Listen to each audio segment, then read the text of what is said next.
What's up, everybody? Welcome to Horror Lip. Check that shit out.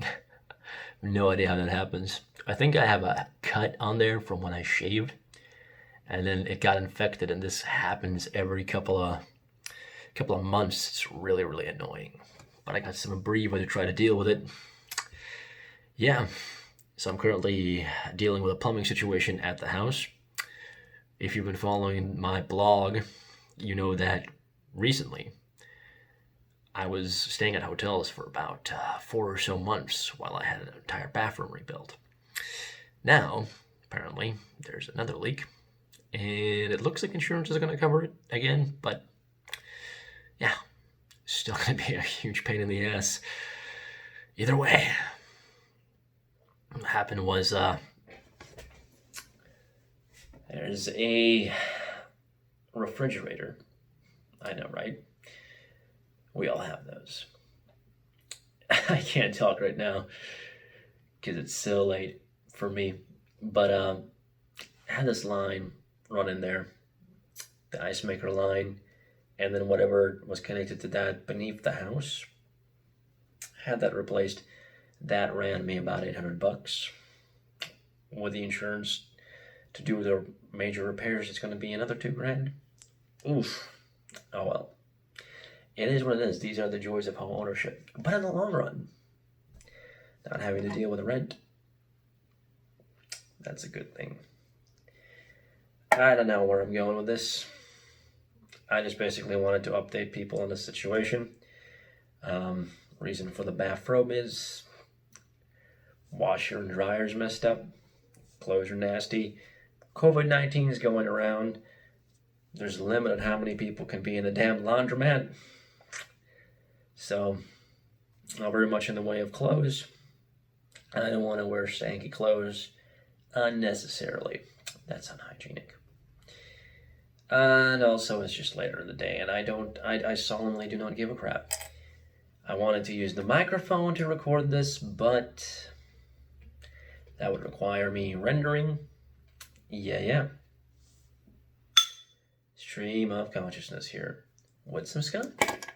Single malt. Still sipping on this. Gonna buy myself the Glenfiddich tomorrow. What I found out from online was that the Glenfiddich is made more traditionally. I think there's a guy that stands there and samples it. Whatever else is involved in that process, you can find it out by a Google search or a DuckDuckGo search. Now, I'm annoyed. I just saw a message pop up on the screen. My friend said he was going to bring over a Ukrainian to hang out with us. And I was just feeling goofy. So I texted him a picture, like a gif of a really pretty Korean girl. And he's like, that's all makeup. Yeah, of course she's heavily made up. That's kind of like a big thing in Korea. But you can bring out cheekbones and things. But she was a pretty girl, and he just has to shit on it. And what annoys me about this dude is like, he was married to this girl, and he shows me pictures of these broads, and he's like, oh, she looks like, insert name of wife or ex-wife. I'm like, no. And then he just goes on these like, God, it's just negativity. I don't have a big hang up about people's looks. I think everybody's beautiful in their own way. But there's degrees of it. And if you're just, in a mood to say, hey, you're bringing over a Ukrainian, I'll bring over a Korean because yellow fever or whatever. Oh, well, that's racist. Like, just nobody wants to have fun. It annoys me. And he keeps on fucking texting me now. He's going on a whole thing about how she's pretty because of the makeup. Dude, oh, would you prefer her not to be made up? There's effort that goes into being fit and into having good skin and good hair, and obviously that broad did it. And it's anything that makes him look good. He does that shit, and it annoys me. Can't just be like, oh, it's a pretty girl, No, you got it, dude. I don't fucking know. I'm just babbling here. But yeah, apparently, I have a subscription or subscribed on YouTube to a guy named V, who is Romanian, and he's talking about how these Romanian asparagus pickers are working in Germany despite the COVID outbreak, and they're just being maltreated and taking advantage of it. Isn't that just the business model of the Western world? This is what I'm talking about. Like, I want capitalism, and as V pointed out, that's not capitalism. Like, you're supposed to pay people what their production is worth instead of outsourcing it to a country or importing labor that you can, screw over. Like in the States, we outsource it to China and we import people from Mexico and India and elsewhere for like the IT jobs. And apparently in Germany and England, in England it's Polish people, and in Germany it's obviously Romanians. Come on, man. This is not good for your citizens. Hey, man, at some point, it's like, out of all the millions of people in Germany that have economic hardship, you can't find somebody to pick asparagus and you can't pay them the good price for it, because apparently that's a hot commodity in Germany. I don't know. I see asparagus at the Lidl and the Aldi's that we have here. It's from Germany bottles. So, yeah, whatever.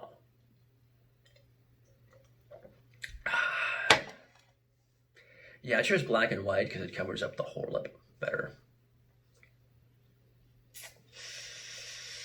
Listening to some Zen-ass music. It's called ambient drone music for relaxation, massage, spa, and stress relief. Feeling quite relieved.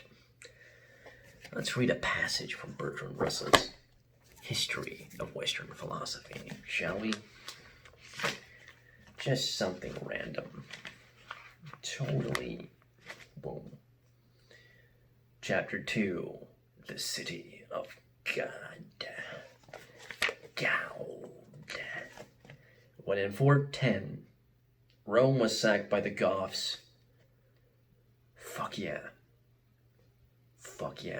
Sack, Rome, black makeup, goddamn, Doc Martens. You got either Depeche Mode, or better yet, The Cure playing, maybe some Typo Negative. You just show up to those toga-wearing bastards and you tell them you're not having any of their shit.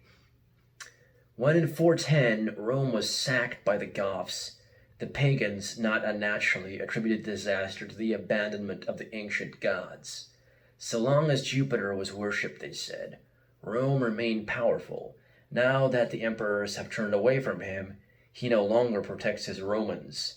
This pagan argument called for an answer. The City of God, written gradually between 412 and 427, was St. Augustine's answer, but it took, as it proceeded, a far wider flight, and developed a complete Christian scheme of history, past, present, and future. It was an eminently influential book throughout the Middle Ages, especially in the struggles of the church with secular princes. Yeah. So the Goths are responsible for triggering Christianity. Think about that. Think about it. Because, you see, Augustine reacted. So, without Augustine's reaction and that book, how deep would the roots of Christianity lie within Rome? I don't know. I'm just being a complete asshole. All right.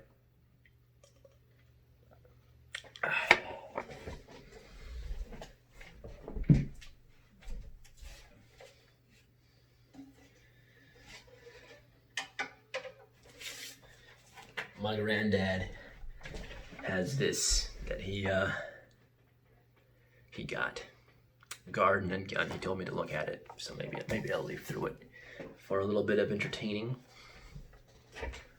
Oh, I tuned this to 432 hertz because, yeah, I know.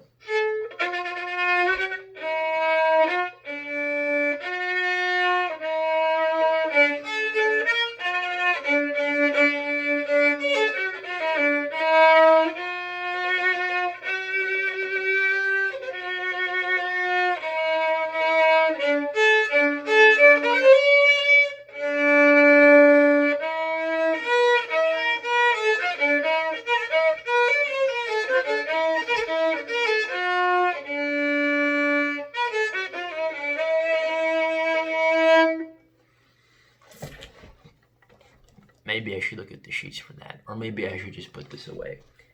I don't know. I do not know. So, garden and gun. Well. Oh, smells like a magazine. A very expensive magazine. This is some weighty ass paper. Oh, look. Bell Mead. Sour mash whiskey straight bourbon. I might try that. Good looking woman in a white dress looking outside of a posh window. So this is some kind of yuppie magazine. Oh yeah, like a Rolex ad. See, pretty girl with a banjo. That's what got my attention. Cover up the address here. Now, what other articles actually about gardening and gunning, I guess.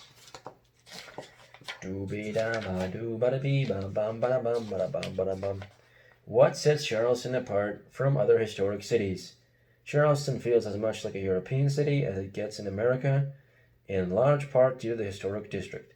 It's the oldest established district in the country. Members of the community have been actively engaged in preservation since the 20s, and the engagement is only growing with time.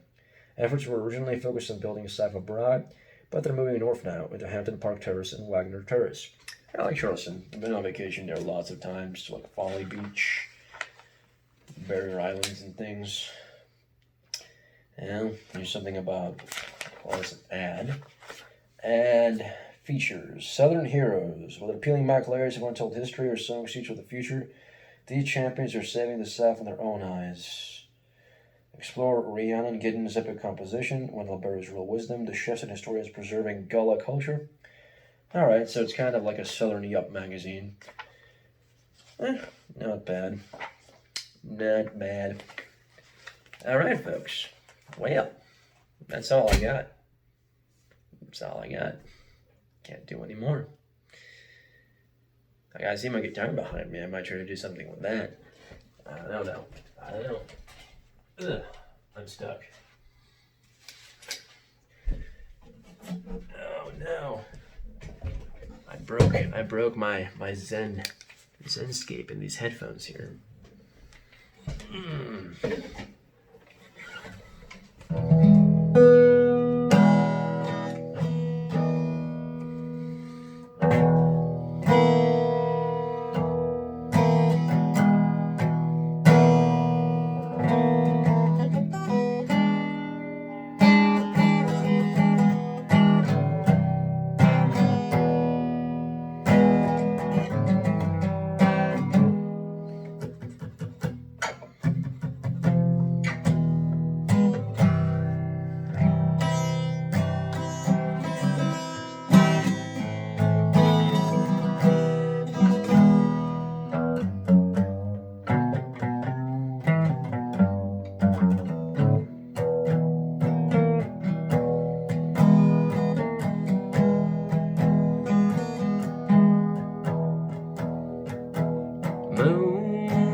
In the tiny piles of leaves is filtering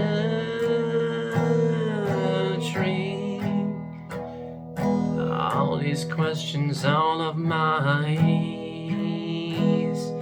And I've been down and dropping to my knees, listening to the evening howl between the trees.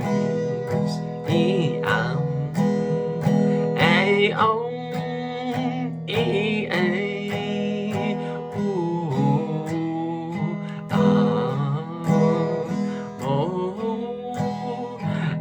And now I must go. Cheers.